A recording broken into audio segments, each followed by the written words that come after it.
very active for the last 20 years.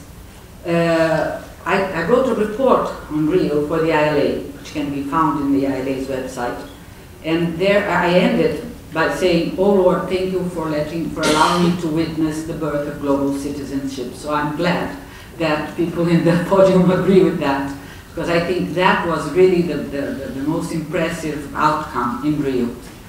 As I said yesterday, I was very shocked by what Pamela said about the Sustainable Development Dialogues, because I think they were very innovative, and I think they were exactly part of this global citizenship process. Of course, they were not perfect, of course, they should be improved. But contrary to what she said, what I heard in the UN briefing and with everybody else I talked about it too, was that this is something that really was new in the process and should be continued in all UN meetings. I heard that from everybody in the UN I talked to. And I am surprised that some people think it could be discarded. I know it's not Laurence's view because she said it yesterday and because I talked to her before I came here. And so I know that. Anyway, about what you said about the Brazilian participation, I talked, it was very transparent, the Brazilian participation. We had meetings with the chief negotiator every day. And what he said to us, he was very, very open. And he said, listen, we did what we could. One should not forget that Brazil caught a failed thing. Until the 19th, everybody said nothing is going to come out of it. And Brazil managed to come out of it with something. Our negotiators are recognized as very competent. What he said was that he didn't think it was a bad outcome because we had ended up with a document that was open enough to allow for if people really engaged into doing things, we could really do things and change things. And he really convinced me of that. I think and he also said to the NGOs that were there, the only reason we are here is because of you. And it's in your hands to keep the ball rolling. And I think that goes in the same direction of global citizenship. The future is what we make, not what is given to us. And this is something I think we should bear in mind, our global citizenship and responsibility.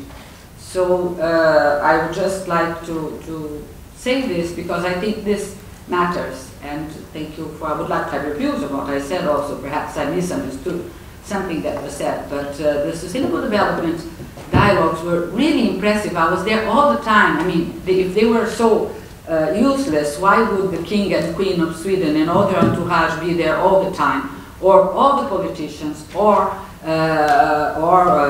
the people that made Rio 92 and etc. You know, Maurice Strong was there, Gorbachev was there, everybody was there, Michelle Bachelet was there, everybody was in the process. Of course there were mistakes, and for instance, as a Brazilian, I was not happy at all with the political influence of sending people that were local politics into the thing. But the idea really is important, and I do hope it is pursued. Thank you. Thank you very much. I think it was another question behind there first. Ian McGregor from Australia. My question goes to a sort of much bigger question. Is global multilateral summitteering driven by negotiations often between more than 190 countries the way to progress ecologically and socially sustainable development? Or do we need to get national governments to participate in a completely different process to effectively address global concerns such as climate change and sustainable development? That's a fundamental and interesting question. Another one behind there, was it? Okay, and then, thank you, Francis. Just a comment and maybe a provocative question. And your name was? Fari was from Lund University. Don't you think that we had an inherent paradox in the two pillars at Rio +20 when we think about the institutional logics behind them? So one pillar is trying to strengthen UNEP, right? We could call that maybe not centralization, but at least trying to create coherence, however we define it, strengthening orchestration, coordination. And the other pillar that comes to us, Mr. Bernstein has said, the other pillar tells us about green economy, a highly diluted concept, about which we haven't really discussed when it comes to the institutional logics behind it. But let's look at the logics. You called it a menu for choice. That's exactly what it is. You could also call it a market concept. And behind it is the idea of a market of institutions. It is obviously about plurality and diversity, and not about centralization. So when you add the two things together institutionally, they actually don't add up that much. So that's my comment. Do you share that impression? Thank you very much. I'm Karin Bäckström from Sweden.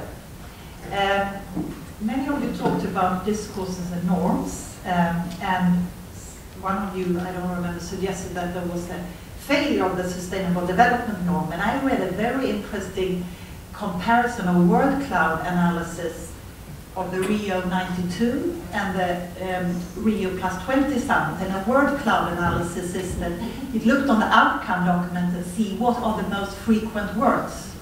So that could be kind of indication of the norms, of the discourse of norms. And in Rio 92, it was environment and actually states. And in Rio Plus 20 outcome, it was sustainable and development.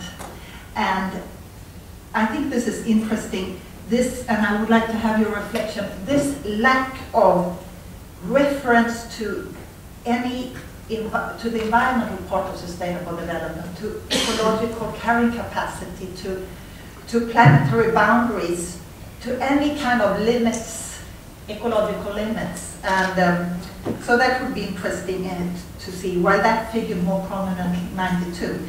Secondly, I have a reflection on this idea of that the Rio Plus 20 summit, we have forced deliberation and increased deliberation and participation. John Dreiser has written a very good article on where he discusses the concept of enclave deliberation. The idea that he means, we can see that in climate change, but I think also this is relevant for the Rio Plus 20 summit where I was, where very like-minded group meets. They are not exposed to argument from others. It's very polarized.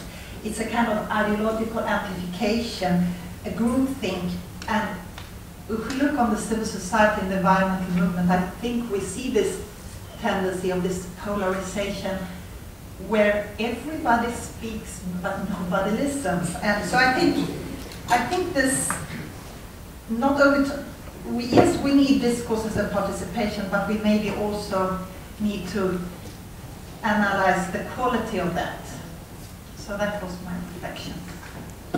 Thank you very much. I think we have some extremely good questions here, so I'm sure we could have an other panel. We do it this way, we get one more questions, and then, are there more than one?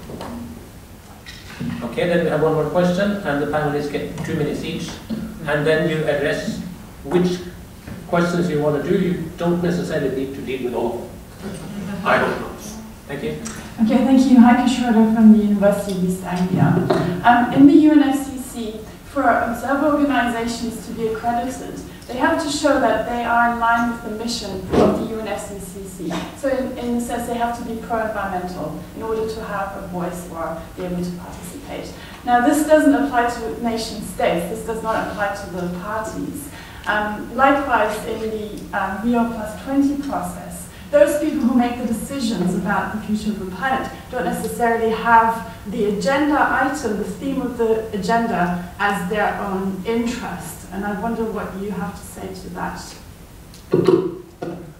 Thank you very much. Then we go in the same order as we started. Frank? Yeah, thank you very much. Very interesting talks. I would like to have more comments from the audience. I think my take is, I mean, as I mentioned, where I think it's not important to look at the result at the event, but at the